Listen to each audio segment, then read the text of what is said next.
quite often in my job, I'm photographing people that are pretending to be something else.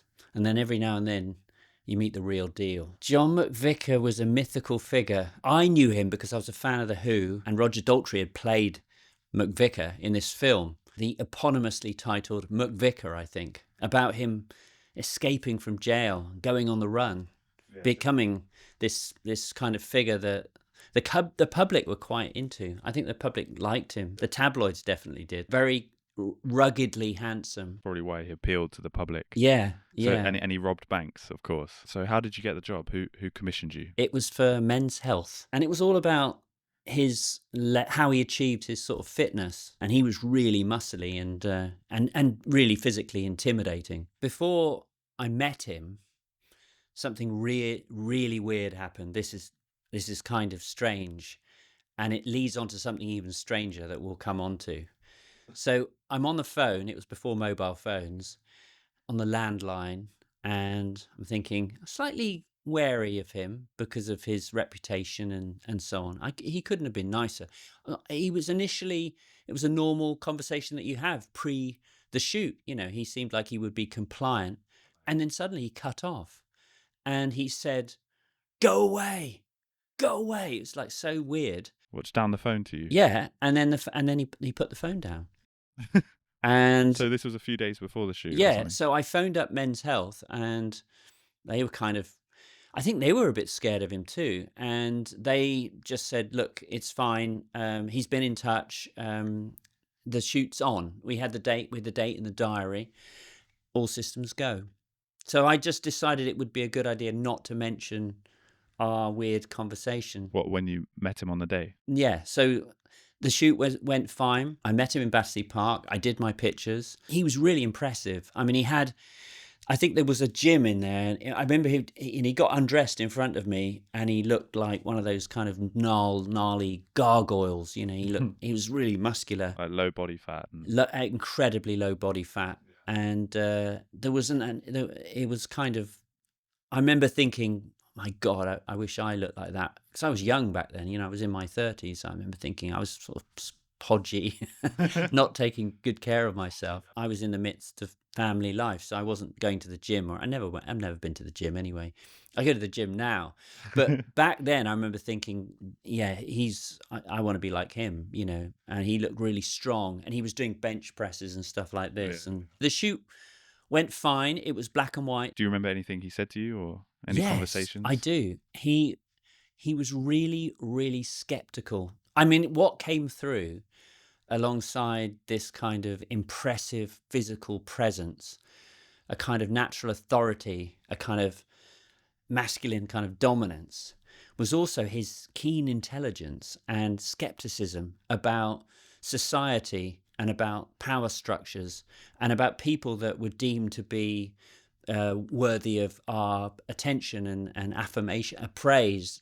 And he singled out Linford Christie, and he just wouldn't let it go. And he kept saying that they're all drug cheats, all the elite athletes, especially in the Olympics and so on. I should point out I also photographed Linford for a couple of occasions, but for the Observer Sport, but also for Men's Health around that time. Okay. And he was an extremely muscular individual. I'm guessing you didn't tell him that. No, and it's weird how things have changed, because back then there was just so much smutty innuendo. Everyone was going on about Linford's lunchbox, meaning because they were always wearing, these sprinters were wearing and it was kind of slightly conforming to racist tropes. But it was clear that he was opinionated, he was informed, and he was ploughing his own furrow. So it seemed like you actually quite liked him. I did like him. He was quite a nice guy. I did like him. Could you see that man in front of you robbing a bank? Yeah, it was kind of like a dissonance, because he was very articulate, but he did have a kind of an underlying inscrutability, a sort of something that you couldn't get to. He was clearly, he had that sort of that indefinable sort of, like I said at the beginning, some people are sort of pretending they're putting on an act, like Ross Kemp or something. He's an actor on EastEnders, he pretends he's a hard man. Whereas somebody like McVicar, John, genuinely, he's robbed banks. He's a hard man. He went to Borstal. He went on the run. And that sort of leads us on to the second part of the story. The shoot's over. My pictures are published. Job done. I've been paid. A few months go past, and then I get a phone call from John, and out of the blue, and when he said his name, I didn't initially know who it was, and then I twigged it, John McVicar, Britain's hard man, and he asked me on the phone if there was anything weird about our exchange that first time when I'd been on the phone to him and we'd been talking, and seeing as he'd prompted me to tell him, I felt comfortable sort of explaining that he told me to go away, and he said, "Good, that's good." And then he was really cryptic, and he asked me if I would come to court. What, to testify? Yeah. And so it turned out that while he wasn't telling me to go away, he was telling the police to go away because he was on the phone. Yeah. And he didn't want to have to deal with doing two things at once. So he was telling them to go away. And then just hung up on you, like... Yeah, absolutely. And he hung up, and then he dealt with the police. But the thing is, the police were claiming that he told them to fuck off, really aggressively. And that was Okay. part of their kind of the characterization that the police were engaged in.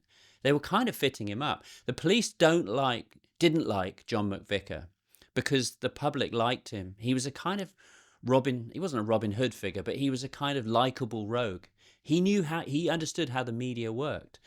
And in that court case, and I got asked to testify. So you stood up as a witness? Yeah, absolutely. And he was defending himself. Wait, in front of the judge? Yeah. And the judge actually commended his ability as a barrister. Wow. And the prosecuting, the police's barrister said to me, "Are you sure he told you to go away?" And I said, "I'm not exactly sure that he told me to go away, but I'm 100% certain he didn't tell me to fuck off," because I would remember that. And it was a small kind of pedantic point in the whole case, but he got off. He was acquitted, and the judge praised him.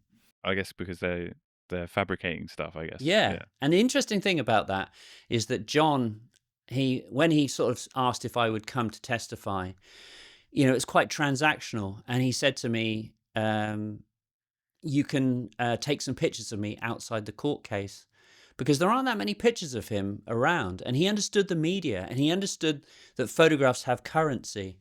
So he was trying to do me a favor. What, so you could sell them to the Sun or something? Yeah, absolutely. And I actually said to him, I kind of regarded him as a friend, even though, we didn't hang out or anything.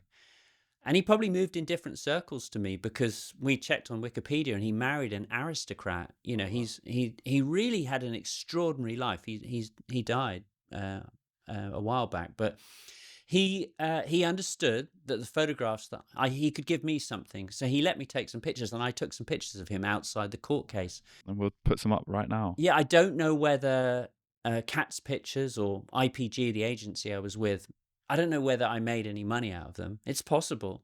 I mean, no one, he wouldn't let anyone else take any pictures, and, he kind of squeezed the market. They're not great pictures, but he was a man who understood. He was very intelligent, and he was somebody who actually managed to escape, a really, really tough start, of Borstal, poverty, really proper poverty, and ended up getting married to an aristocrat in Knightsbridge. Yeah, impressive. Maybe another film should be made. Absolutely. Yeah. So thanks, Dad. That's the story of John McVicar. Yeah, photographing a bank robber. And Yeah. getting him off jail time, probably. I mean, I have photographed other people like that. Mad Frankie Frazier, who was an associate of the Krays. And there's a kind of honourable tradition because Bailey, of course, probably among his most famous pictures are his pictures of the Krays. Yeah. And I lived in Bethnal Green for a bit, so I know Valence Road. But I think it's a kind of wonderful kind of consequence of doing this job. that you get these insights into all the strata of society. You know, the obvious ones, you know, like David Beckham or Robin Williams or people like that, but also other people who have extraordinary narratives and lives, and you get to sort of have that little window into, and then maybe get asked to testify. So Cool. I was happy to do it, and yeah, it was a memorable one.